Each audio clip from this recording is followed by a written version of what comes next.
You ever see a scar with a campaign hidden inside it? The question drifted across the Delta training bay like a spark landing in dry brush, low enough to sound harmless, sharp enough to make every head turn. The room smelled of gun oil, old canvas, and burnt coffee from a metal pot warming on a side table. Steel benches lined the cinderblock walls, and beneath fluorescent lights a cluster of Delta operators stood around an old man no one had noticed 10 minutes earlier. Caleb Mercer leaned against a concrete pillar near the historical display cases, quiet in a weathered field jacket, silver hair close-cropped, posture loose but strangely exact, like someone who had spent a lifetime conserving motion. A pale scar ran from his left temple down behind his jaw, thin as chalk under old leather skin. Staff Sergeant Ryan Cole saw it first and grinned. "That thing looks theatrical," he said, loud enough for the room. "What did you get that from?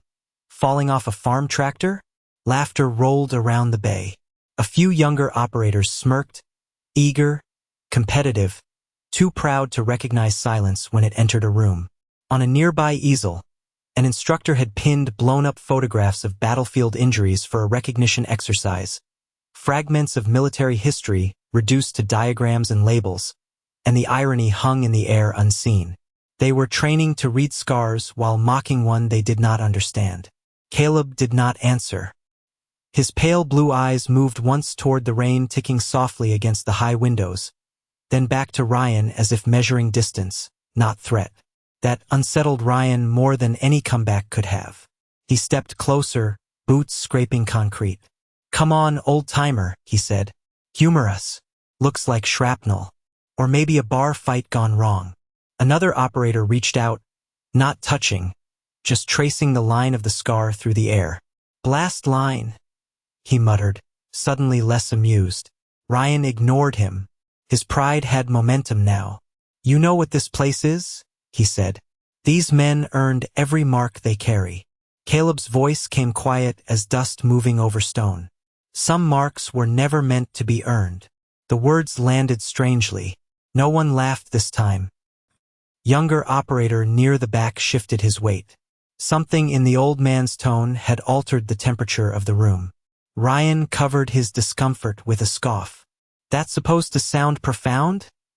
he asked, then lifted a finger toward the scar itself. "Tell me where it came from." Caleb's hand rose, not defensive, simply resting for a second over the old line of damaged skin. And for a breath his eyes seemed somewhere else entirely, somewhere beyond fluorescent glare and polished rifles. "A ridge no one put on maps," he said, "and a lieutenant too stubborn to die." A few men exchanged looks. Ryan forced a laugh. Cute story. But one operator, Master Sergeant Boone, had gone still. He had stopped smiling when Caleb said ridge. He had seen old declassified terrain photos once, seen names scrubbed from records. His gaze narrowed at the scar, then at Caleb's face, as if memory were trying to focus. Outside, thunder rolled low over the Carolina pines. Rain streaked the windows silver. And in that hush before anyone spoke again, before the mockery pushed further, before the first call up the chain would be made, the old man looked at Ryan Cole with neither anger nor humiliation, only the grave patience of someone who had already survived the consequences of arrogance. Then he said, almost to himself, "Some scars belong to dead men." And for the first time all afternoon, nobody in the room knew what to say. No one moved for several seconds after Caleb spoke. The fluorescent hum overhead seemed louder now, the rain harder against the windows, each drop tapping the glass with a measured persistence that made the silence feel deliberate. Ryan Cole folded his arms and forced a grin he no longer felt. "Dead men do not own scars," he said. "Living men do." But the confidence in his voice had thinned. Master Sergeant Boone stepped closer, his boots slow on the concrete floor, eyes fixed on the pale line cutting down Caleb Mercer's face. "Where was the ridge?" he asked quietly. Ryan shot him a look. "You cannot be serious." Boone ignored him. Caleb studied the older operator for a moment, as though deciding whether memory should be disturbed. "Near the border," he said. "A place they erased before the ink dried." Boone's jaw tightened. Something old and classified brushed the edge of recognition. Around them, the younger operators sensed the shift but did not understand it. Their laughter had evaporated, replaced by that peculiar military silence born when hierarchy starts moving beneath the surface. Ryan tried to seize back control. "This is a training bay, not a campfire." He gestured toward the scar identification charts pinned to the easel. "We are discussing real battlefield trauma, not ghost stories." Caleb glanced at the photographs. "And still you missed the oldest lesson." Ryan took a step closer. "And what lesson is that?" Caleb answered without raising his voice. "Not every wound introduces itself." The words settled over the room with the weight of doctrine. Boone exhaled through his nose and looked toward the secure office windows above the bay. He was remembering something from years before, an after-action briefing with half the pages redacted, a forgotten ridge mentioned only once by a general who had gone suddenly silent mid-sentence. He looked back at Caleb. "What unit was the lieutenant with?" Caleb's mouth moved almost into a smile. "Too curious for your own good, Sergeant." A few nervous chuckles flickered, then died. Ryan sensed himself losing the room. Pride pushed him toward recklessness. "Enough," he said, reaching toward the scar again, not quite touching it. "Either this is some old war tale or you are playing dress-up around men who have earned their place." Caleb's eyes hardened, not with anger but with memory. "Son," he said, "I was old before your bravado was born." The air changed. Even Ryan felt it. At the far end of the bay, a young communications specialist named Nolan Reeves had quietly stepped away to a side terminal. He had overheard the words Ridge and Lieutenant and, driven by instinct more than protocol, typed a phrase into an internal archive so obscure he had never expected a result. The screen froze for a second, then populated with a restricted operations marker and one partially declassified battle notation. Reeves stared, pulse climbing. A line in faded text read Holloway Ridge. Extraction. His throat tightened. General Nathan Holloway. The name hit him like cold wind. He glanced toward Caleb Mercer, then toward Ryan still standing too close, still unaware he was speaking into history. Reeves lifted a secure handset with trembling fingers and dialed a number he should never have possessed. Behind him thunder rolled again, low and distant, like artillery remembered by the sky. Caleb sensed the movement but said nothing. He merely looked past the operators to the rain beyond the glass and murmured, almost as if finishing a thought only he could hear. "Some truths arrive long after the men who carried them." And in the command wing 3 buildings away, a phone began to ring. The secure phone rang twice before a clipped voice answered, controlled and impatient. "Command Operations." Nolan Reeves swallowed hard. "Sir, this is Specialist Reeves at Delta Training Bay 3. I believe there is an issue involving a retired operative and a restricted battle designation tied to General Holloway." Silence followed, but not empty silence. The kind that listens. "Repeat the designation." Reeves glanced at the glowing terminal. "Holloway Ridge Extraction." The line went dead. No acknowledgement. No dismissal. Just absence.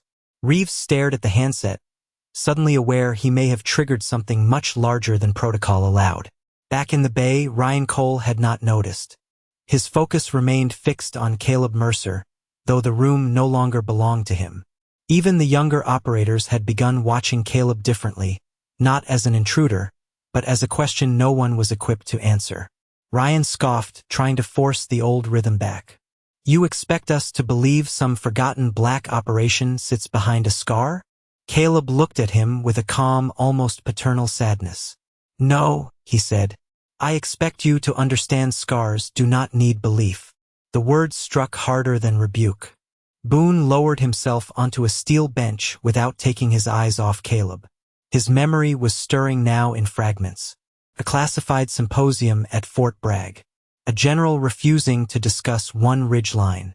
A photograph removed before anyone could ask who the wounded sergeant beside him had been. Boone had dismissed it for years as legend wrapped in bureaucracy. Now he was not so certain. Ryan sensed Boone drifting away from him, and that unnerved him more than Caleb ever had. "All right," Ryan said louder now. "If this mystery ridge mattered so much, Why has no one heard of it? Caleb's gaze shifted to the rain. Because some victories survive only through the men who keep quiet. The sentence lingered. Then something changed outside. Through the high windows overlooking the motor pool, headlights cut through the rain. A black command sedan rolled past its speed, tires hissing on wet pavement. Then another. Boone stood. So did half the room. Ryan frowned. What is this? No one answered. Far across base in a secure office lined with campaign maps and old guidance, General Nathan Holloway stood frozen beside a ringing desk phone he had answered 30 seconds earlier. The blood had drained from his face when he heard one name. Caleb Mercer. He had repeated it once, almost in disbelief, then reached for an old framed photograph turned backward on a shelf. His thumb rested on cracked glass before he barked an order no aide had heard in years. Prepare the vehicle. Now. In the bay, Reeves returned from the terminal pale and unsettled. He moved toward Boone and whispered something too low for Ryan to hear. Boone's expression changed instantly. Not fear. Reverence. He looked straight at Caleb and almost unconsciously stood at a softer attention. Ryan saw it and his confidence slipped. What did you find? He demanded. Reeves hesitated. Sir. The battle exists. Ryan laughed once, hollow. Impossible. Reeves shook his head. It was classified above my clearance. The room went still again, deeper this time. Caleb did not seem surprised. He reached into his jacket and withdrew an old challenge coin worn smooth with age, turning it once between his fingers before slipping it back. Ryan noticed a faint engraving but could not make it out. What was the lieutenant's name? He asked despite himself. Caleb met his eyes. You will know soon enough. Outside, a helicopter thumped somewhere beyond the storm. Rotor wash carried faint through the rain, and several younger operators instinctively looked toward the sound. Boone murmured almost to himself. He is coming. Ryan turned sharply. Who? Boone did not answer. Caleb only looked toward the bay doors as if listening to footsteps not yet there. Then he said, with the grave certainty of a man greeting old ghosts, the part of the story I never finished. The bay doors did not open at once. That made the waiting heavier. Rain whispered against the metal panels. Rotor thump faded into distance, and every man in the room seemed caught between skepticism and something older than disbelief. Ryan Cole tried to hold onto control through motion. He paced once, boots striking concrete, then stopped when he noticed no one was watching him anymore. Their attention had shifted toward Caleb Mercer, who stood almost motionless beneath the hard fluorescent light, his hand resting near the old scar as though listening through memory. Then Caleb spoke, not to Ryan, not even to the room, but as if answering a voice from long ago. It started in red dust, he said. The training bay dissolved for him. Even before he continued, the air seemed to change. The ridge rose out of jungle mist at first light. We had been moving for 12 hours, packs soaked, radios failing, every map already lying. His voice stayed low, but every operator leaned in. No one interrupted. The lieutenant was 24, too young to hide courage behind caution. Boone lowered his head almost unconsciously. Caleb's eyes were no longer seeing cinderblock walls. They were following ghosts. Rotor wash hit the valley before dawn. Dust spiraled like smoke. Someone shouted coordinates over a dead channel. Then the line folded. Ryan opened his mouth to dismiss it, but something in the rhythm of Caleb's words stopped him. This did not sound invented. It sounded remembered. Caleb touched the scar lightly. I did not feel the cut when it came, only heat. Then the lieutenant was down in a washout trench and the ridge was collapsing around us. He paused. Rain tapped harder at the windows. He kept trying to give orders. A faint smile crossed Caleb's face, almost private. Even then, Reeves stared as though watching history surface in real time. Caleb continued, and his voice seemed to carry the hum of rotor blades inside it. We were never supposed to be there. That was the first rule. No names, no battle honors, no reports for families. Just a ridge no one would admit existed. Boone whispered, Black perimeter recovery. Caleb looked at him once and gave the smallest nod. Ryan's breath caught. He had heard the phrase only as rumor in selection stories. Yet here stood a man speaking of it like weather. The lieutenant was bleeding from the shoulder and furious I had dragged him downhill. Caleb almost laughed. He said I had violated rank. A few operators smiled despite themselves. The tension eased for one impossible second, and in that human moment the old man seemed less myth than memory. Then Caleb's face hardened again. When the extraction bird dropped through the fog, the pilot would not land. Too much fire on the ridge. He stopped, as though choosing what could be spoken. So I carried him to the skid. He said it simply, with no hero in the telling. That made it heavier. Ryan stared at the scar now as though seeing it for the first time. Not damage. Witness. Caleb's fingers fell from his temple. The lieutenant looked at me before takeoff and said, "If either of us lives, we do not let this disappear." Silence held. Even the storm seemed to pause around the words. Boone asked in a rough voice, "And did he live?" Caleb turned toward the bay doors. "Long enough to become a general." At that instant red lights flashed beyond the rain-streaked windows. Tires hissed outside. A black sedan stopped hard beneath the overhang. Every head turned. Boots hit wet pavement. Measured. Fast. Purposeful. Ryan took an involuntary step back. Boone drew in breath through his teeth. Caleb did not move at all. He only watched the doors as if time itself had just arrived. Then, almost under his breath, he said, "He kept his promise." The bay doors swung inward with a metallic groan and the room seemed to lose oxygen. Rain blew briefly across the concrete as two aides entered first, stepping aside with practiced precision. Then General Nathan Holloway crossed the threshold. No, one had to announce him. Presence did that. Silver hair cut close, dress uniform dark against the storm light, ribbons muted beneath fluorescent glare. He moved with the controlled speed of a man driven by something stronger than ceremony. The younger operators snapped instinctively straighter, though no order was given. Ryan Cole froze where he stood. His mouth parted slightly, every trace of swagger gone. Holloway did not look at him. He did not look at Boone or Reeves or the startled cadre along the walls.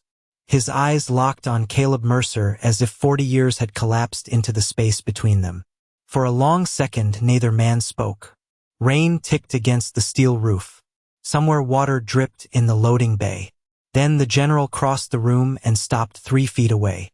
His voice came rougher than anyone had ever heard from him. "You old stubborn ghost." Caleb's weathered face softened almost imperceptibly. "You took your time, Lieutenant." A stunned murmur moved through the room and died.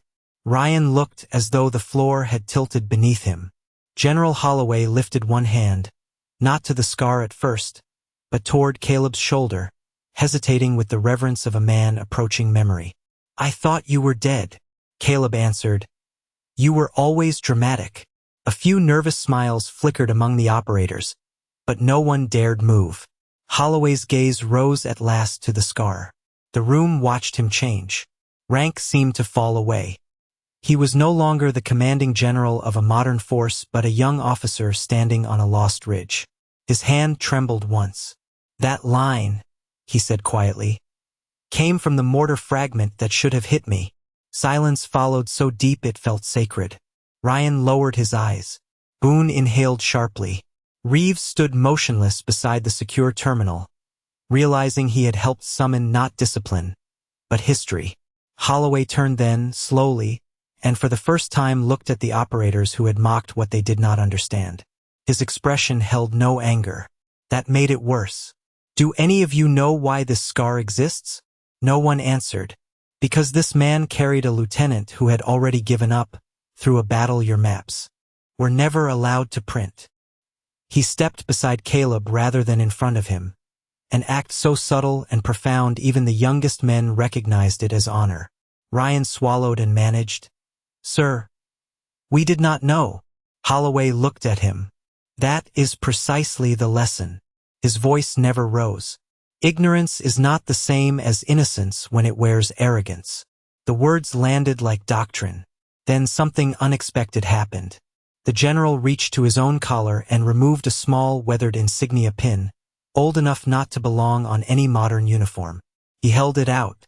Caleb stared at it for a moment before taking a breath that seemed borrowed from another lifetime. "You kept it." Holloway gave a faint smile. "I kept the debt." Ryan's face had gone pale.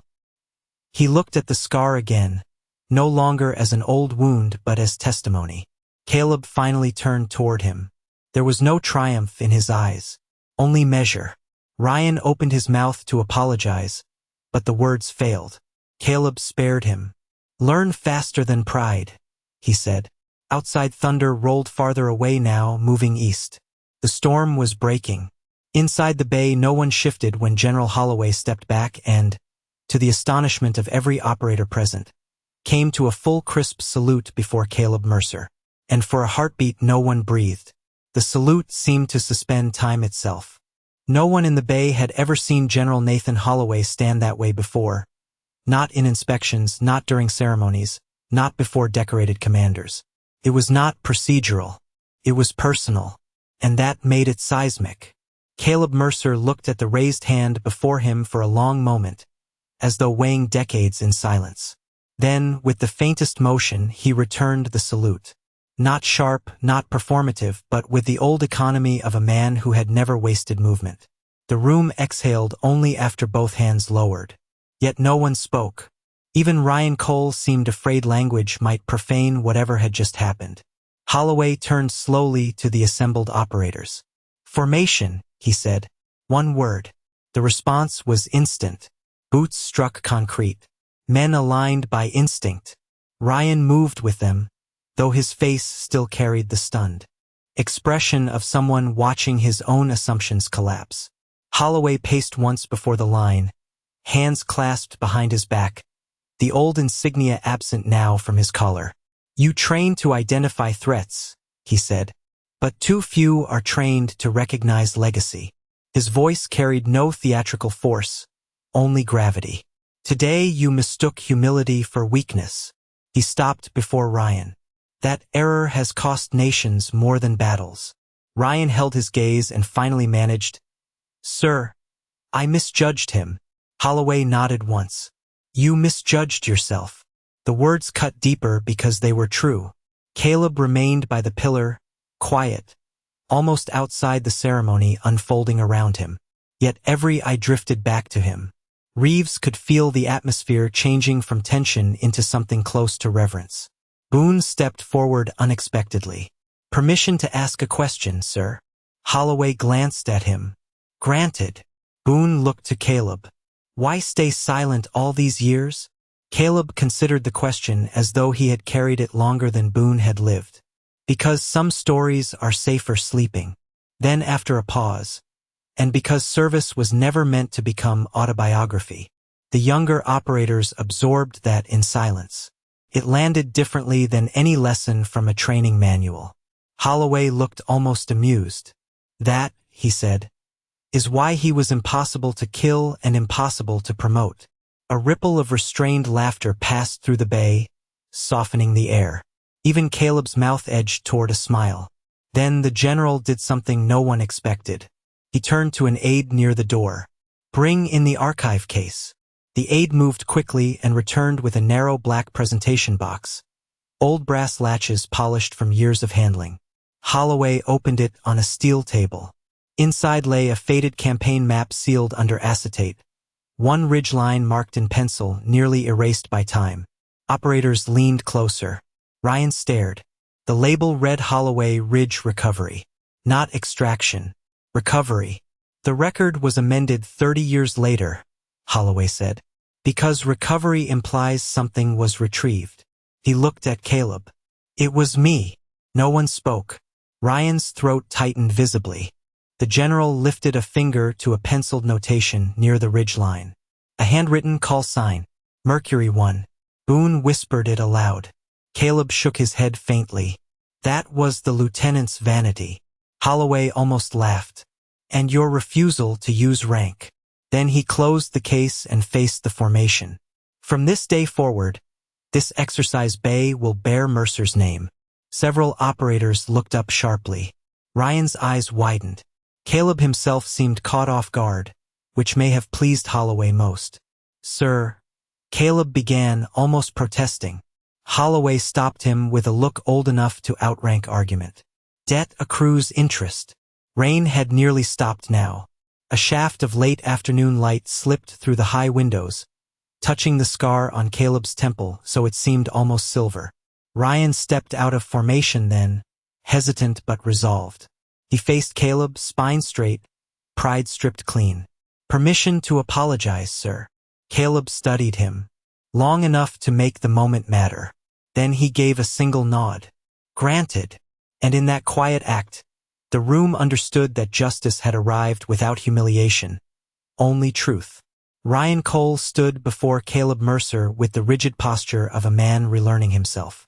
The training bay remained still around them, yet the silence had changed character. It no longer carried tension, carried witness.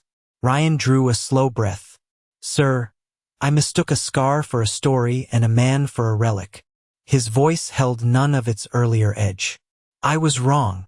Caleb regarded him with the unreadable calm that had unsettled stronger men than Ryan.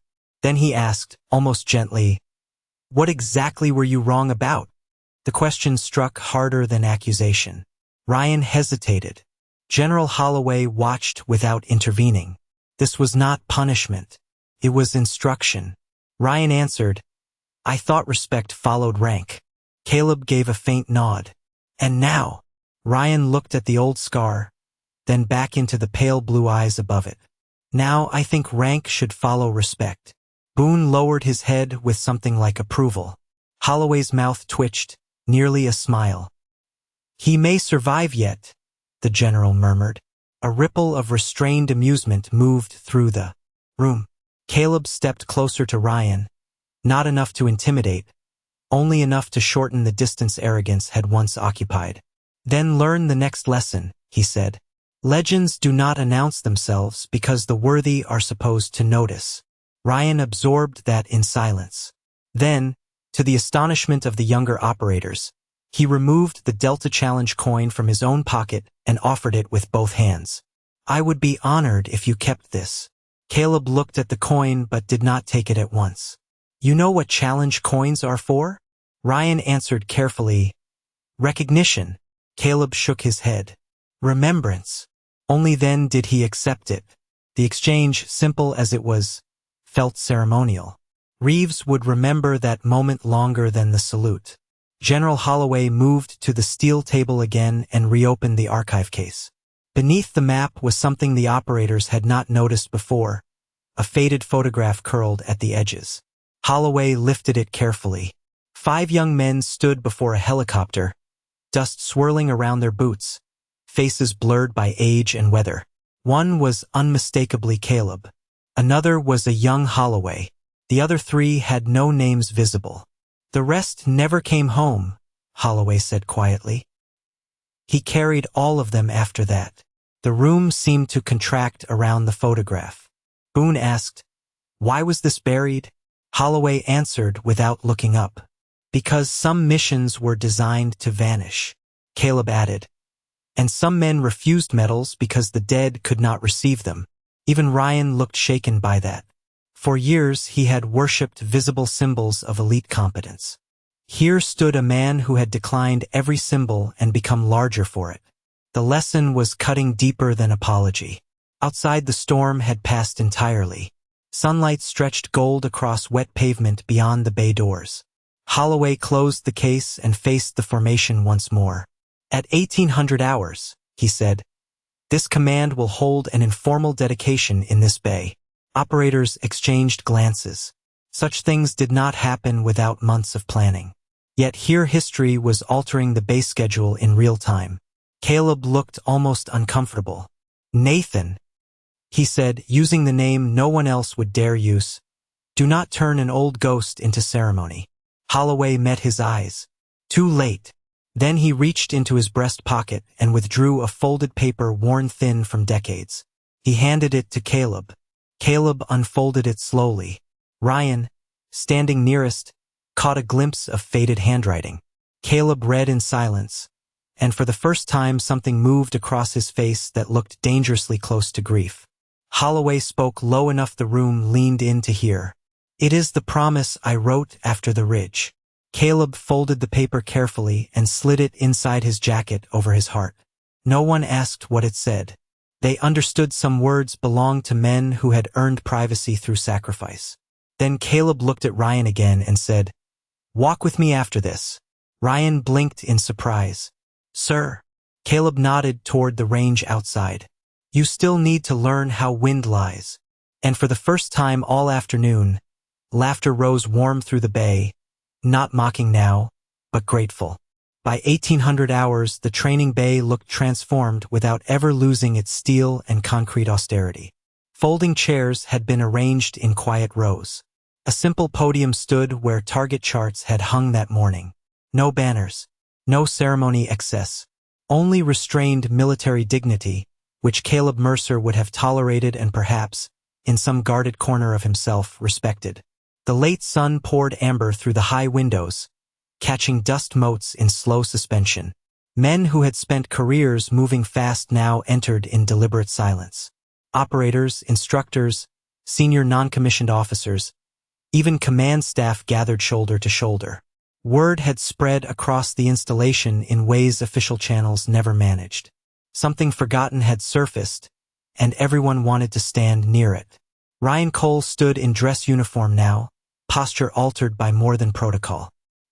He kept glancing toward Caleb, who looked faintly irritated by the attention and entirely unchanged by it. That, more than anything, deepened the room's regard. General Holloway stepped to the podium but did not begin at once. He looked over the formation as though measuring whether words could carry the weight required. Then he said, "Most honors arrive too loudly." The room went still. "Tonight is for one that arrived late." He did not deliver citations. He told a story, not of heroics, but of an unnamed sergeant who argued with orders, carried impossible burdens without complaint, and refused every commendation afterward because, in his words, the mission belonged to men who never came home. Even those who had heard fragments earlier now listened as though history itself were speaking in a lower register. Caleb stood near the pillar where the day had begun, hands folded over an old cap, gaze lowered. Holloway turned from the podium and beckoned Ryan forward. Murmurs moved through the room. Ryan stepped up, jaw tight with emotion he was trying not to show. The general said, "This morning you mocked a scar because you did not know how to read it. Tonight you will help preserve what it means." An aide brought forth a bronze nameplate covered in cloth. Ryan removed the cloth with both hands. The engraving caught the light. Mercer Tactical Instruction Bay. For a second no one moved. Then a slow wave of applause rose, not loud, not celebratory, but full and sustained. Caleb looked genuinely unsettled. "Nathan," he muttered under his breath, "I warned you." Holloway leaned near enough for only a few to hear. "You were ignored once today. I am correcting the paperwork." Even Caleb laughed at that softly. Then came the moment no one expected. Holloway turned back to the formation and said, "There is one part of the story I have never told." The room leaned in. "The scar was not caused while saving me." He paused.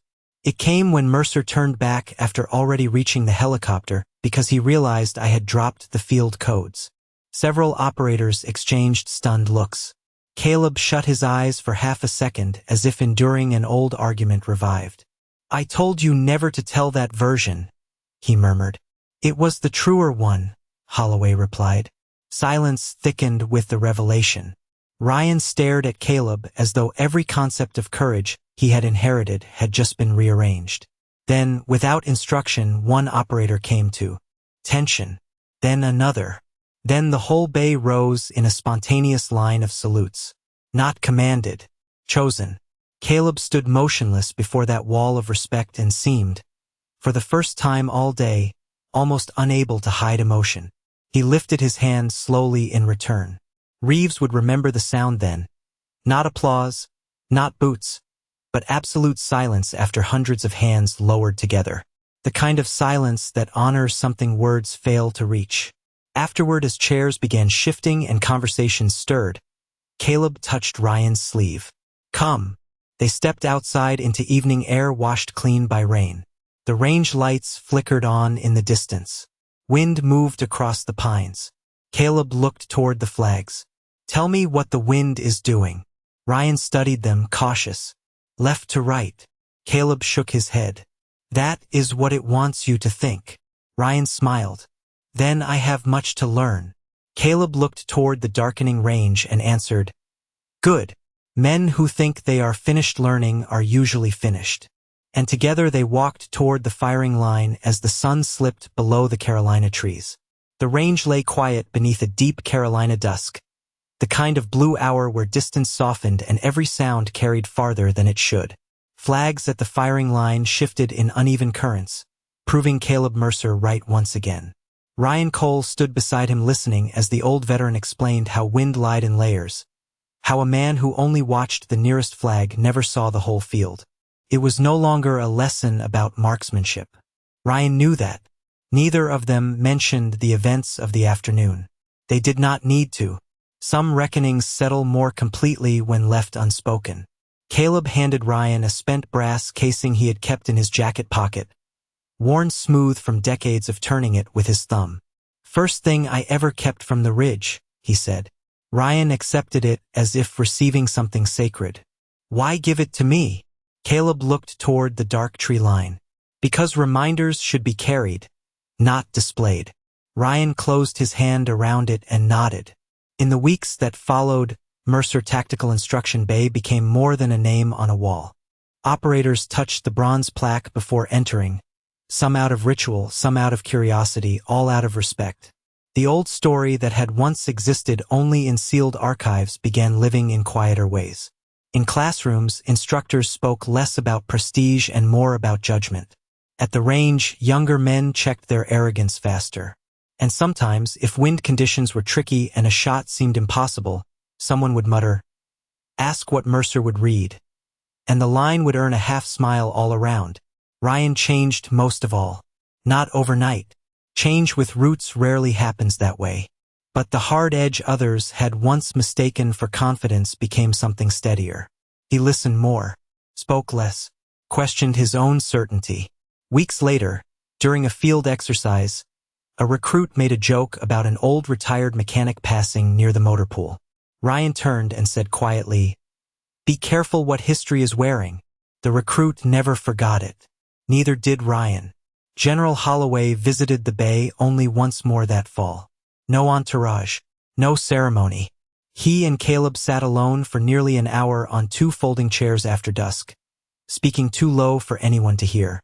When Holloway rose to leave, he placed a hand on Caleb's shoulder and held it there a second longer than military habit required. That was the last time Ryan saw them together. Winter came, then spring. On a mild April morning, Ryan arrived early to find a small object resting beneath the Mercer plaque. The old Delta Challenge coin he had once offered in apology. Beside it lay a folded note in Caleb's rough hand. Ryan opened it carefully. Contained only one sentence. "Wind lies. Character does not." No signature. None needed. Caleb Mercer had left the base before dawn. No forwarding address. No ceremony. No farewell. Exactly as Ryan should have expected. Some men depart the same way they served, without asking to be witnessed. Years later, Ryan, now a senior instructor himself, would tell new operators about scars they may not understand, about silence that can outrank noise, about how the greatest men often arrive looking ordinary. And when recruits asked whether the legend of Mercer was true, Ryan would glance toward the bronze plaque catching morning light and answer, "Truer than most things people brag about." Sometimes he would touch the smooth brass casing still carried in his pocket and remember an old man reading wind beneath a clearing storm. And on certain evenings, when range flags snapped in 3 conflicting directions and dusk gathered over the pines, Ryan could almost hear Caleb's gravel voice beside him again. Not correcting, reminding. Respect is rarely demanded. It is recognized, often too late, by those humble enough to see it. And some scars are not marks of survival at all. but quiet signatures left by history so the worthy can still read its truth.